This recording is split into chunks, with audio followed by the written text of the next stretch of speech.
So, namaste, welcome.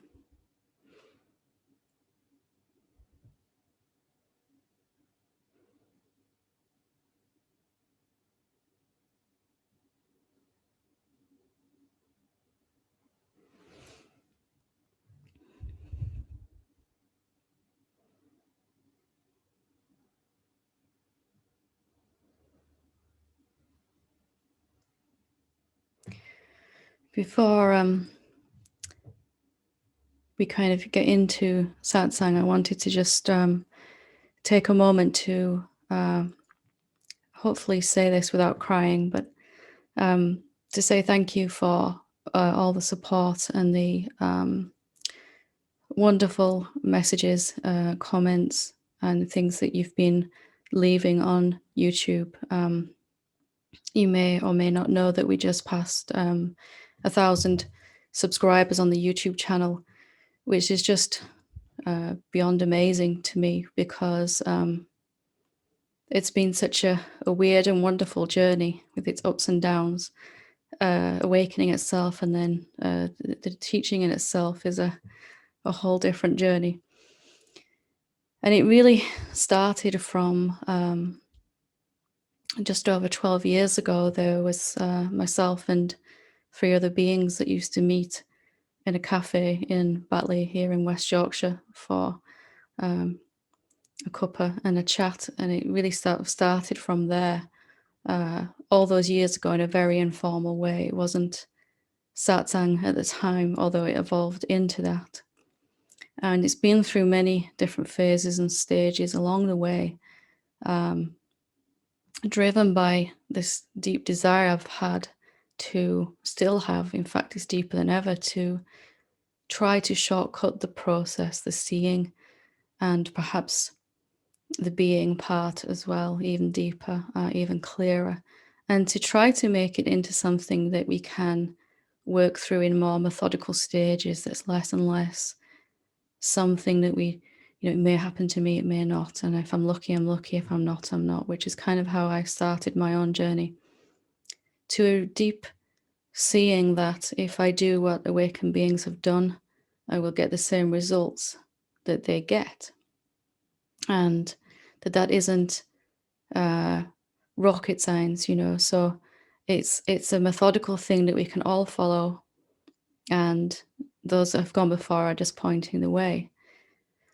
And from my own frustrations and my own journey, all of this came out of that, this deep desire to simplify the process, make it available for as many beings as want it. And it's gone from meeting in a cafe and discussing about beliefs and why certain things happen and other things don't. I went through 3 or 4 years. It was just 4 or 5 of us in my front room here for quite some time while I worked through my unworthiness as a teacher and came out the other side of that. And it's been through many places, and then we end up here with all this wonderful feedback coming and support and love, and I just wanted to take a moment to acknowledge that. Ironically, as I do that, I'm sitting right back here in my front room, but for a very different reason this time. And I would like you all to know that I do try to read every comment on Facebook as well, but also YouTube especially, and I don't have the time to answer them all, but they mean a great deal to me, and your comments and your feedback are helping me to continue this drive to become ever clearer and simpler in the teaching itself, because it should be effective. It should be, when applied, simple and direct, and hopefully bringing you to a clearer and clearer seeing every day. And I've been absolutely overwhelmed by the response, the feedback, and it continues to grow every day. And because of that, I'm even more inspired and obsessed and focused, which I didn't think was possible, but it is. And it's because of that, I want to just take this moment to say thank you so, so much, deeply from my heart, for the encouragement that you give. However good any particular teacher is or teaching, it's only as good as the people that apply it, and the seekers that really become that teaching and live and embody it and prove its worth as a teaching, so to speak. And there isn't really such a thing as a teacher without any students. It's one and the same, isn't it? It's one being evolving through a mechanism like Satsang, consciously coming to recognize itself. And I really envisage within my own mind's eye a time and a place where awakening is normal. It's something that everybody would come to want. It's something that happens relatively easily, that there isn't a human being left on a planet that can doubt whether it would actually occur for them. That's my vision and where this is. I would like this to move towards. So thank you. Thank you. Thank you.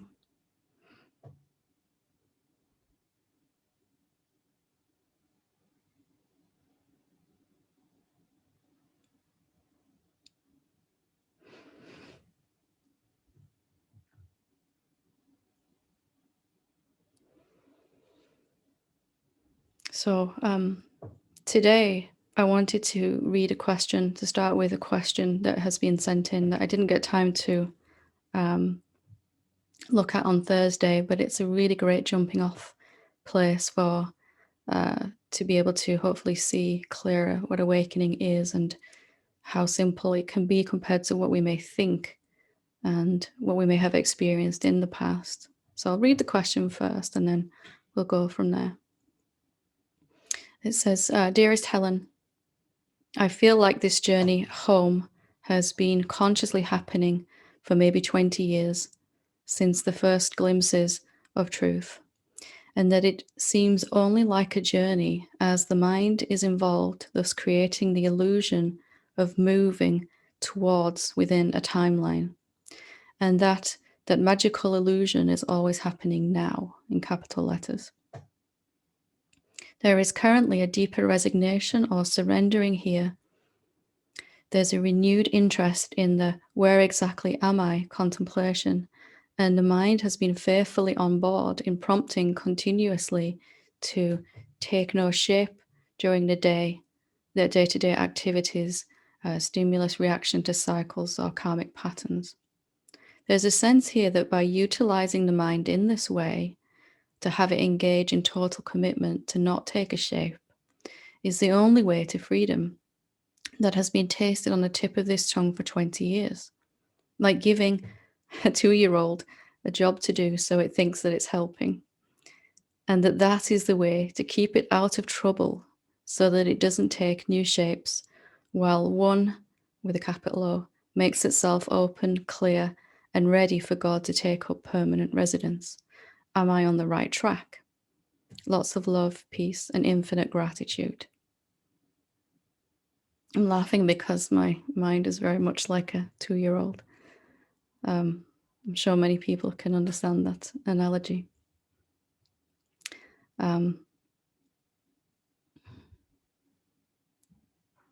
There is within all of us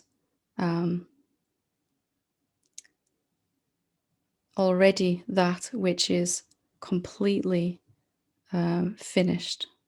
There is within all of us that which has never evolved and could never do so and is completely inherently perfect already. There is within each one of us as the source of our being, and in fact the source of everything, that self which is not a work in progress, which is not on a journey, which is not becoming, and which is already completely finished, done. Even those words imply that it's achieved something, but it isn't really like that in reality. It isn't really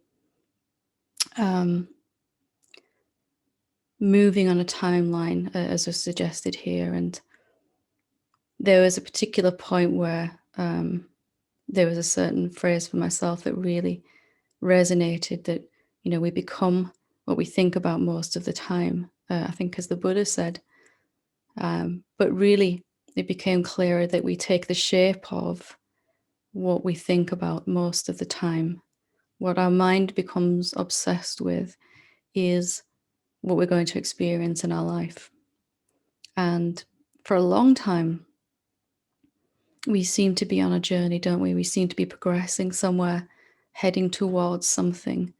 And this imaginary finish line that we have, here's where I think I am and here's where I'd like to be. Probably this here being awakening, where there's peace, love and joy and all good things. And I feel for such a long time, I'm still identifying perhaps as a separate being or as something even more subtle than a separate being, but something that's evolving through time and space and coming ever closer and nearer to that image I have of the finish line where I'd like to be.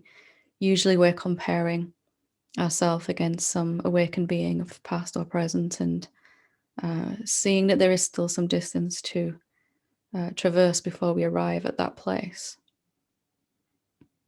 But what if we have always and inherently been that place that we're looking for?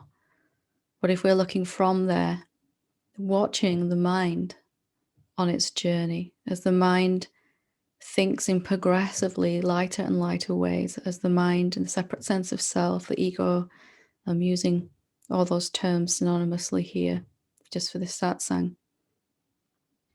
What if our mind is taking the shape of what it thinks about? What if our experience is reflecting that shape? What if our experience is that shape? That if I think I'm a separate being, then I'm going to experience that in a very, very real way. And then I'm going to experience being something moving through time and space, evolving, becoming ever more conscious of what I really, really am.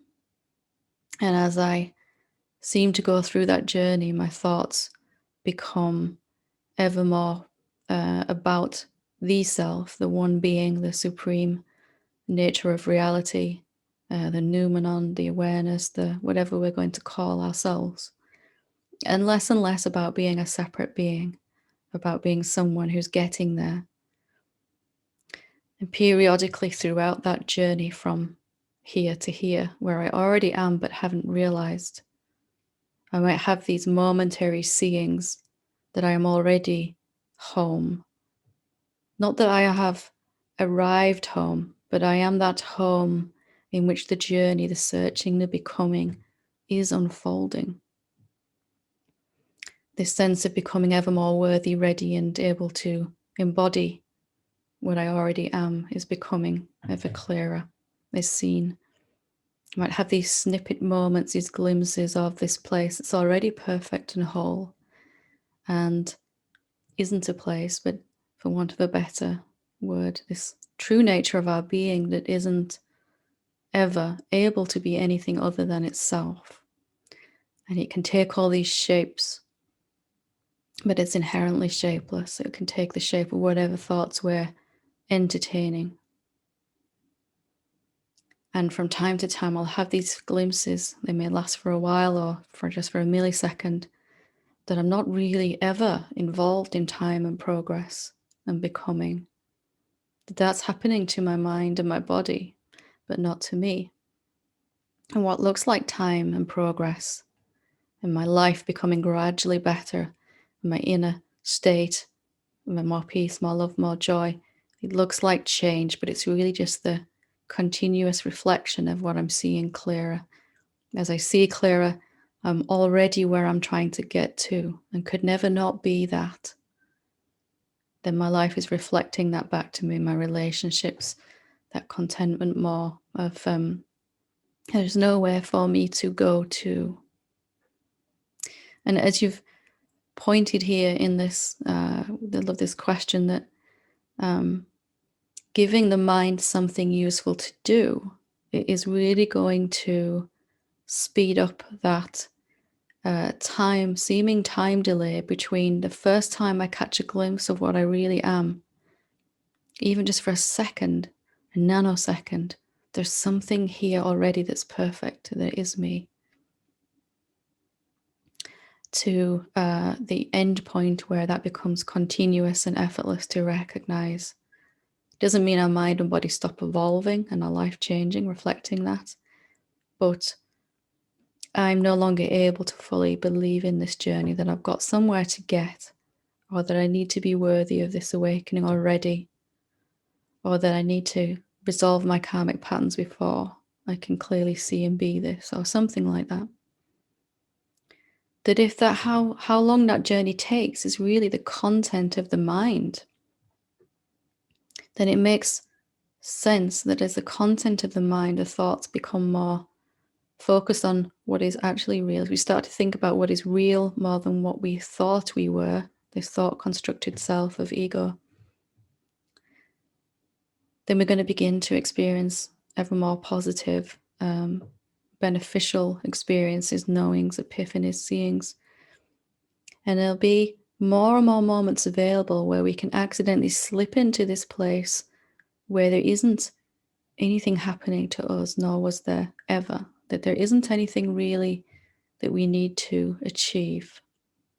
That all that is happening is that we're taking off these beliefs one by one, or many at a time.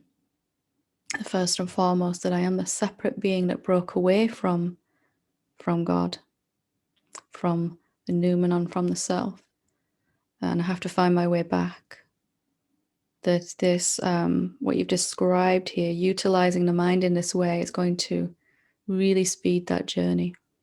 And for me, my mind at some point got very excited by this "where am I?" question, almost upset, well, definitely obsessed, in a way that it had been many times about many other things. It was previously obsessed with not being good enough, with not being safe enough, with not being awake enough, with not being able to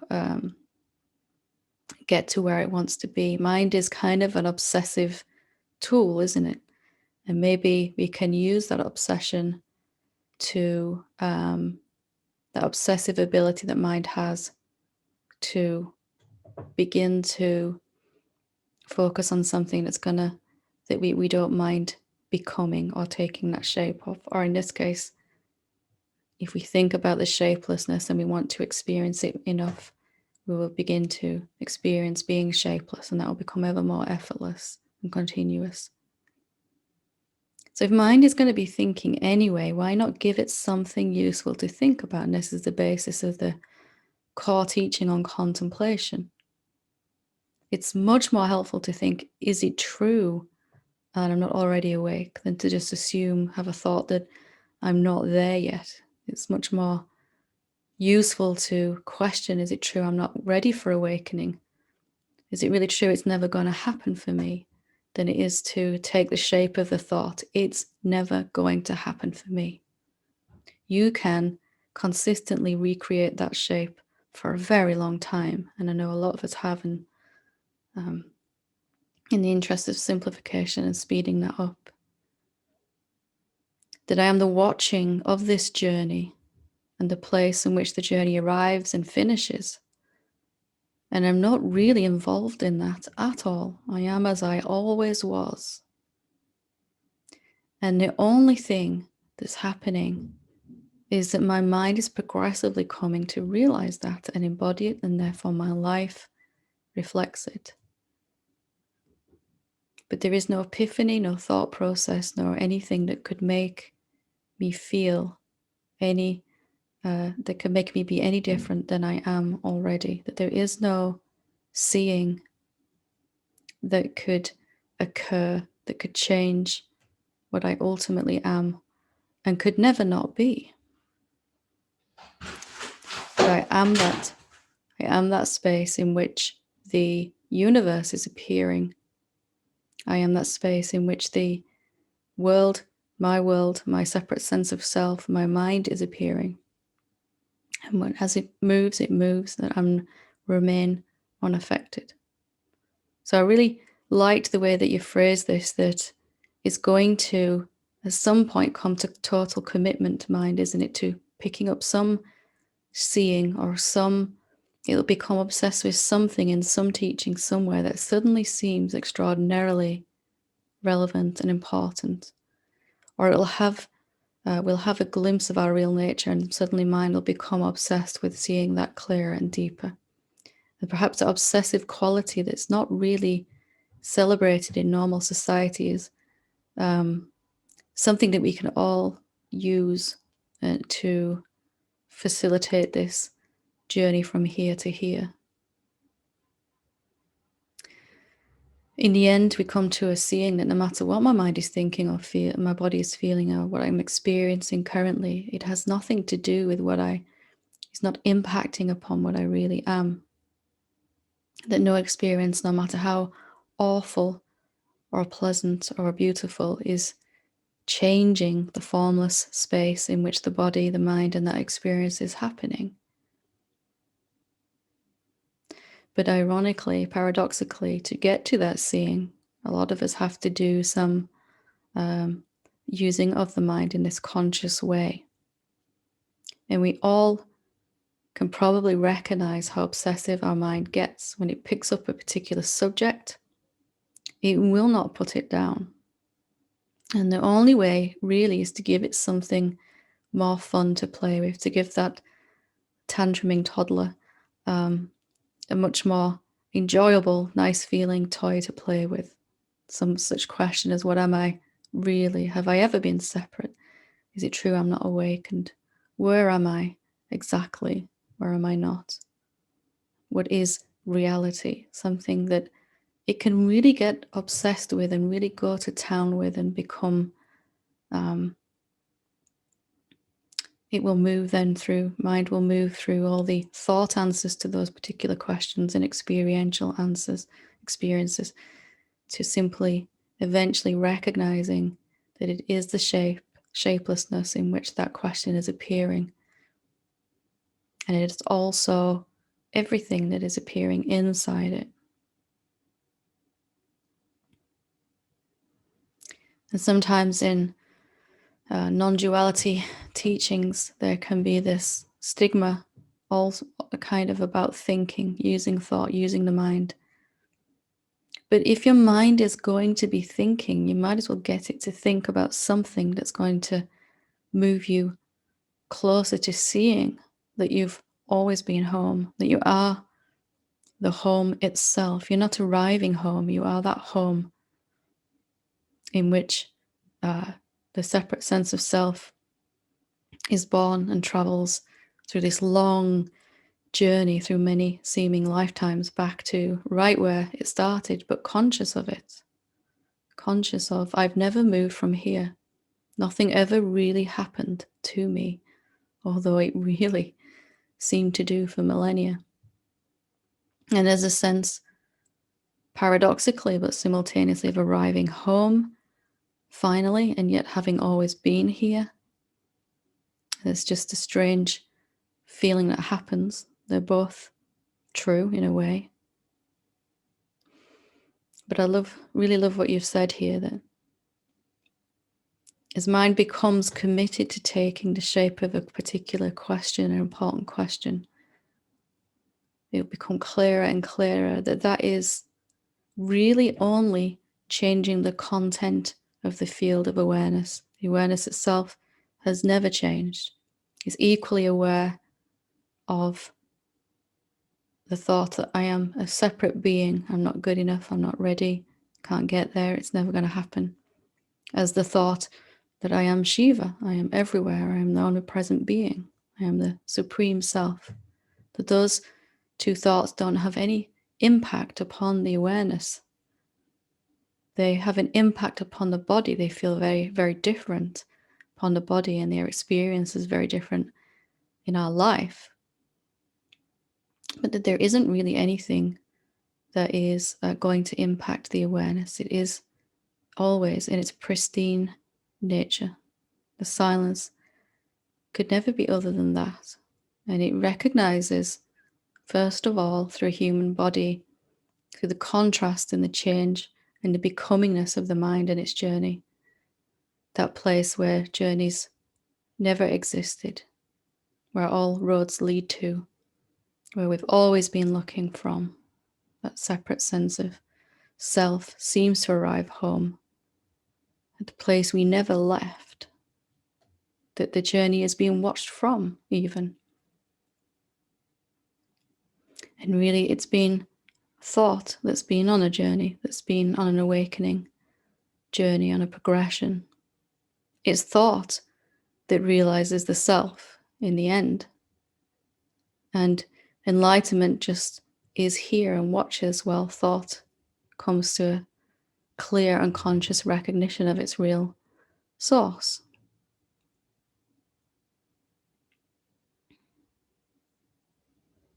So I wanted to spend some time with this question because it's, if you don't give mind something conscious to think about, it's going to revert back to its default setting. Usually, I'm not there yet, or I'm not good enough, or something like that. What latest tidbit did you pick up from some teaching that seemed really, really important?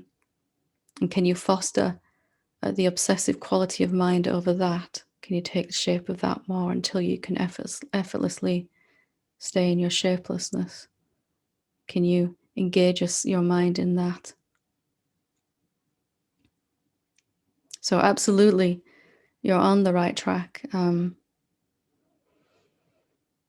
It's always better to have more positive thoughts that feel better if we can. And no thoughts feel better than thoughts about what we really are, what is really true for us, and a seeing of what's never been true. And then we can finally come to a seeing when mind is fairly content with what it's obsessed upon, to seeing that all of that is happening inside you, that mind is happening inside you and not to you, that mind is not a thing that's gone wrong. It just needs some direction on its focus, on its chosen subject matter. And that if you don't give it that, it's going to wander back to its default setting. I'm not good enough. I'm not safe yet. And mind can be such a powerful tool when focused properly upon what is important to us. We don't have to be dragged around by it. As we begin to gently encourage it to think about something, it will get excited about that. Something it can really, we all love epiphanies, we all love realizations, we all love that original fresh feeling when something new is revealed to us that wasn't obvious a moment before. We all love that, and we can engage in that consciously if we give the mind a job to do. And then that freedom that's always present, seemingly in the background, seemingly obscured, they'll begin to become more and more obvious as you do that. That whatever question you ask, that there is always this space in which the question appears and the questioner appears and disappears inside this space of our being. Any and every answer we could ever get to a question will disappear at some point, except for the space in which the question, the answers, and the questioner are appearing and disappearing.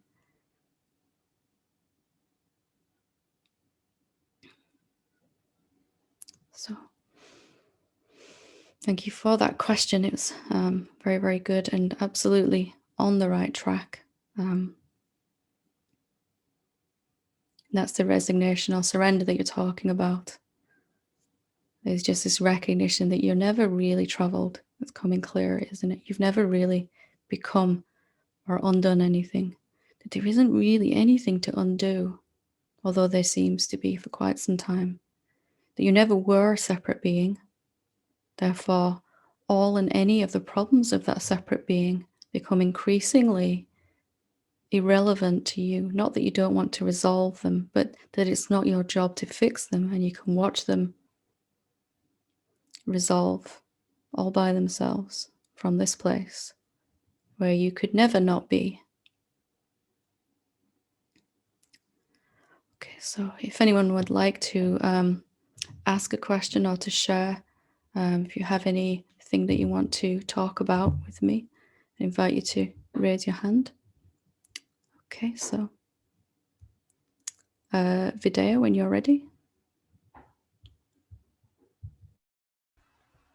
Yeah, namaste, Helen. Namaste. Yeah, I just wanted to ask the difference between, well, with recognition, it doesn't need any senses.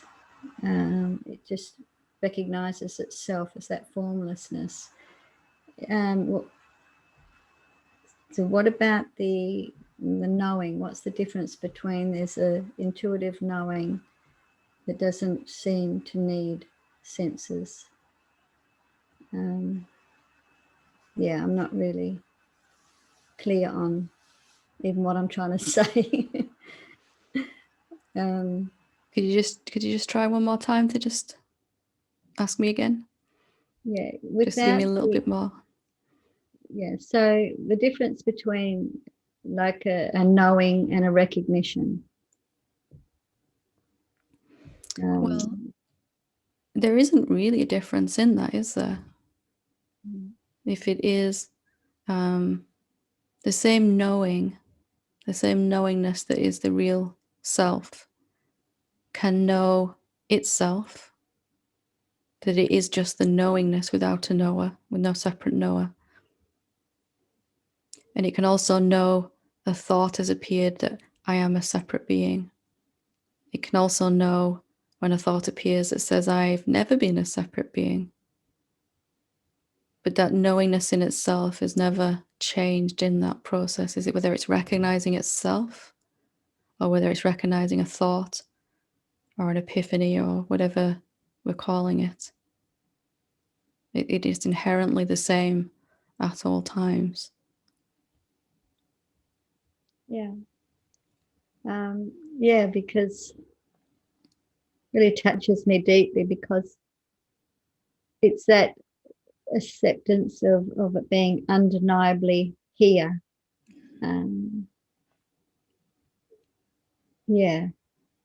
It becomes that knowingness that is everywhere, becomes for a while obsessed with phenomena and objects, doesn't it? With thoughts, with this separate sense of being someone, with the body, with all that's moving and changing and becoming. And for such a long time, it seems, but that doesn't apply to the knowingness itself. There is no time there. It makes no difference to it whether it seems caught for a moment or an eon, does it? When it finally recognizes itself consciously, it recognizes it never needed the body to do that, but that the body, mind, and the journey, the sense of a journey, helped it to see itself, that it's not becoming, it's not moving, it's not changing, it's not evolving, it's not getting anywhere. That becomes clearer, doesn't it, in that seeing? Yeah, and in that seeing, when looking from that recognition or from that knowing, those don't even, it's not even a question, it's not even anything at all.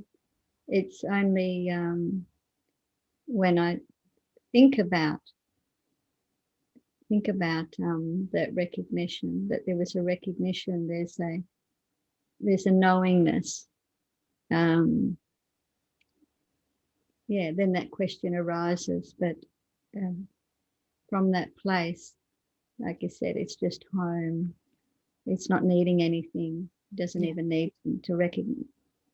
Does it need that recognition? Yeah, from that placeless place, it's not even trying to recognize itself because it doesn't need to, It's, paradoxically. yeah, and it's like, a child looking into the mirror for the first time and going, oh, wow, that's me, or something like that. It's only when the image appears in the mirror that you're interested. But and yet it's never been inherently changed. It's just recognizing itself in that the seeming duality of the mirror image gives it the opportunity to recognize where it's looking from. That I'm not in the glass, I am the one looking.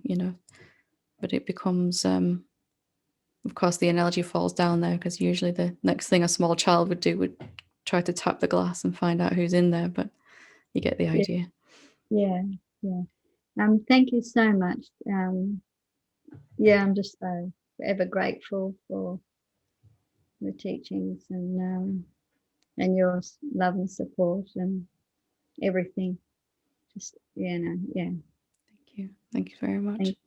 Thanks. Deeply appreciate it. Okay. Steve, when you're ready. Morning, Helen. Namaste. Namaste. How are you doing? Not so bad, well, thank you. You were talking about really something that's been happening with me over the last 2 or 3 weeks, and it happens so much, doesn't it, on Satsang? It's something on your mind and someone else has said it. I did have a very, very clear, and it was a glimpse, nanoseconds, you said, but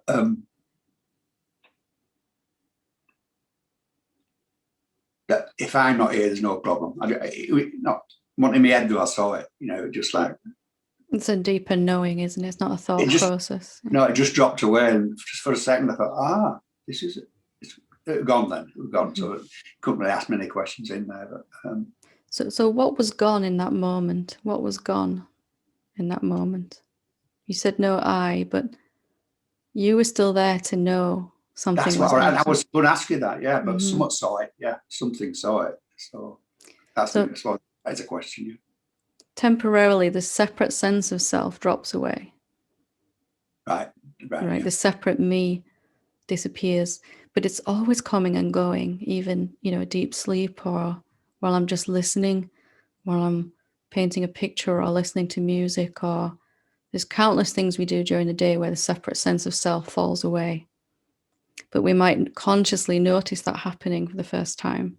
That's wow, Yeah. And that with it go all of the problems that we imagine. Yeah. And even the greatest problem of all, of how do I wake up? How do I stay as the self? How do I, that they are all hanging upon. Yeah. They came after you. Yeah. I'm going to get this back. How can I? Yeah. Yeah.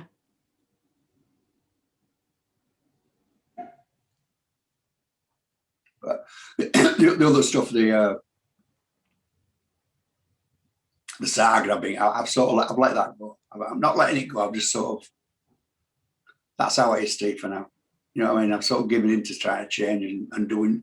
Half me wants to do a runner, other half just stay with it, Steve. Which I tried somewhere else, separate day, and it was all right for a couple of weeks, and then bang, this other guy turned up. I had real problems with. I thought, is that Helen a prophet? Because you're saying this sort of stuff would happen. It's just happening in spades. So I've had to stop trying with this one, Steve. Just let it be and see what happens. Is this your problem, or is it a problem of the separate sense of self? Separate sense of self, yeah. So, having seen that it drops away at moments and reappears when you need it, right? It's a useful thing, the separate sense of self. It's not an accident, but it's not a real entity in and of itself. That it disappears, it comes and goes. It's a functionality of the body-mind. It helps you to remember what your name is and what time you need to be, where you need to be, and all of that stuff, right? So you're not wandering around Tesco's car park going, which one is my car? Like, I can't remember. It's helpful.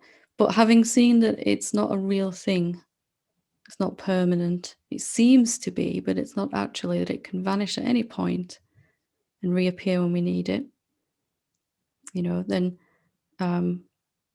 as that sinks in deeper, we'll put less and less effort into trying to get rid of it. Exactly. Therefore, we will be at peace whether it's here or not. When we've first of all seen that it's not real, it's not a real actual entity, there never was a separate self, actually, although there will always seem to be, even now for me, there seems to be someone here, seems to be. then we set about trying to get rid of it. Well, if it's not real, it shouldn't be here. Is the very next conclusion that the separate sense of self comes to. And I spent a lot of energy trying to get rid of it till I realized I needed it, actually.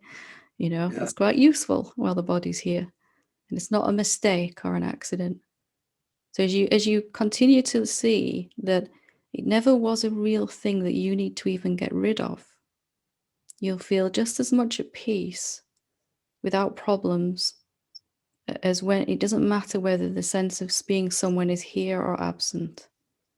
It'll become more and more continuous that that's just another phenomena floating around inside me, this separate sense of someone. No more interesting to me than the table or my body or, any other thing. Can you get a sense of it? Yes, definitely. Yeah. And then all the problems of that separate sense of self seem to begin to resolve themselves anyway without you doing anything. The body may do certain things, but... So I was right then giving into it, just let it go, let it be.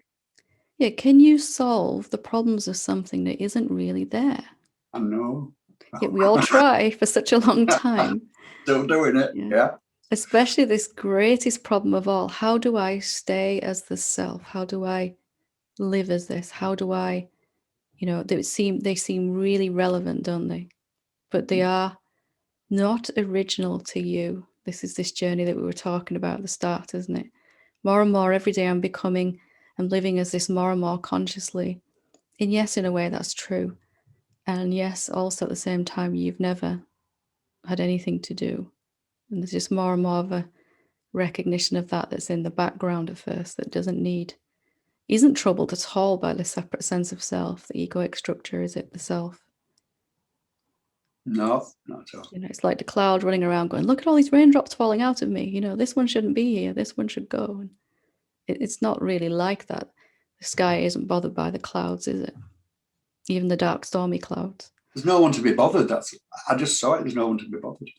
So now also apply that. There's no one to be bothered even when there seems to be someone. Okay. Yeah. Why can't you be just as at peace now, even when the sense of being someone is here, as you are when it seems to be absent? If it's not really a real entity, can't we celebrate the seems to be of it? Do we have to push it away? Okay. Cool. That's a useful place to put your attention for now, isn't it, to kind of look into. Yeah. A little question for you now. It's I've somewhat started in my mind. Self-talk. I've sort of quietly been telling myself, sound pathetic, how wonderful I am, how great I am, this, that, and the other, you know what I mean? And at one time, I did say, I feel a bit silly saying it on here, but to myself, I used to feel silly. You've got to tell yourself first before your world reflects it back to you. Yeah, but listen, and then stop looking at me that way. But now I believe it. That's the difference. I can actually believe what I'm saying to myself. But is there a dualism in there? That's my head's trying to get in there and spoil this even, you know what I mean? Well, it's a healthy question, isn't it? Is it duality, and does it really matter if it is now? If the dualistic separate self is only a seems to be, then where does that leave duality? If in reality there's only ever the one being, although there seems to be a separate self arising out of it, could there ever be duality then? Yeah, I was leaning towards that, but I just wanted a confirmation, really, I suppose. So this is where your mind is helping you now, right? It's giving you some intelligent questions to look at, rather than, maybe looking at it as it's trying to sabotage you. Maybe it's kind of helping you along the deeper seeing. Yeah. It doesn't matter in the end whether something is from duality or non-duality, because whether I recognize myself to be infinite everywhere or I think I'm someone somewhere, I'm still the same, aren't I? Duality and non-duality, those terms become increasingly irrelevant. That's what it means to be the one being. where you're big enough to fit even the sense of duality inside and it doesn't bother you.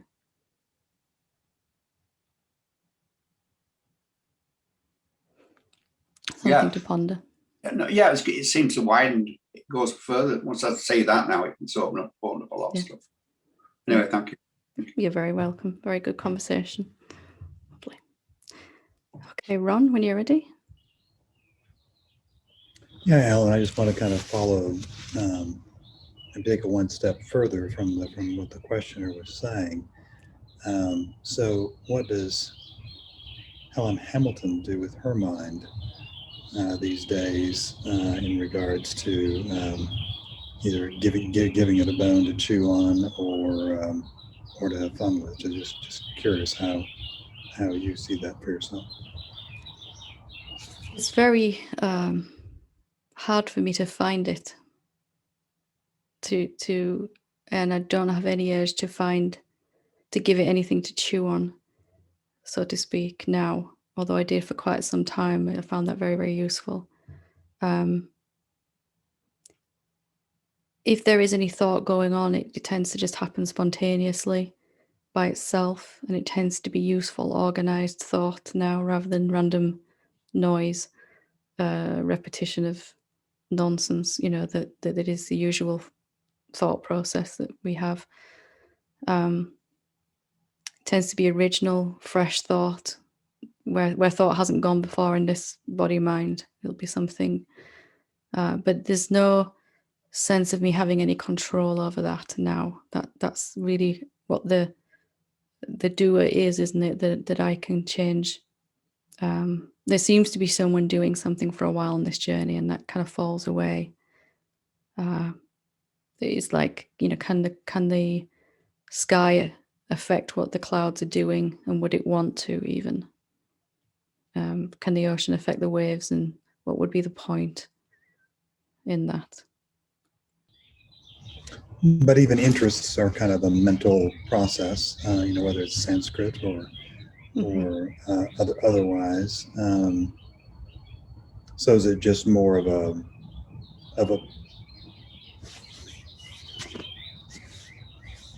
playful thing, I guess? Obviously, our experience here to some degree, isn't it true that the reflection of that really the reflection we're seeing is whatever's going on within the mind? If there's nothing going on within the mind, then there's just pure stillness, which has its own kind of deepening sense. But I'm not sure that, as here, this privilege we have of having this human experience is to look in the mirror and just be still all the time. I don't know. And when there is some thought arises out of that stillness, it happens by itself completely. Very playful, very light, spontaneous, with no thinker of thoughts, just a thought process that's ever more light and creative, beneficial, effective, all of those kind of things. Really the recognition that there never was a thinker. There just seemed to be, and there might still seem to be a thinker of thoughts, but it's just clearly seen to be a sense, seems to be, rather than an actuality, as we were just saying before. And in that recognition, the thought process, when needed, can be extraordinarily fun and beneficial and organized and way more efficient than it ever used to be as a separate being for me. But it falls back inherently into silence in between those times by itself, from that recognition that it's not a real entity. Then there's no striving to keep it alive all the time through trying to remember and anticipate and all the things that mind does in its usual state. Does that help? Yes, thank you. Good, lovely. Good to talk to you. Ian or Maggie, whichever.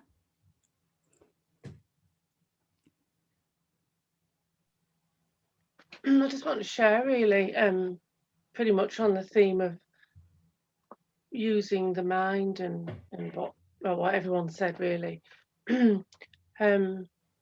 somebody said to me, well, a few people said to me quite recently, oh, I couldn't do what you do because you have to use your mind. And I was like, oh, really? And it was fine. It just gave me something to contemplate, really. And you know more than most, Helen, that I've become more efficient now. I'm not trying to do anything. I've had endless lists, and I still do use lists as a reminder, but it's not something that there's a me doing anymore. And I still use my mind to remember things, and things just pop up. But there's a huge difference, and now I'm not striving. It's a lot more natural and a lot easier. Just during this satsang, I suddenly remembered, oh, you didn't do that email. Well, it's nothing urgent and it'll get done. But there wasn't oh, I haven't done that email like there would have been.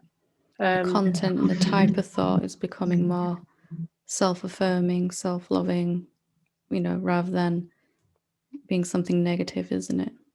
Oh, absolutely. And it's a heck of a lot more fun. And it fits in perfectly.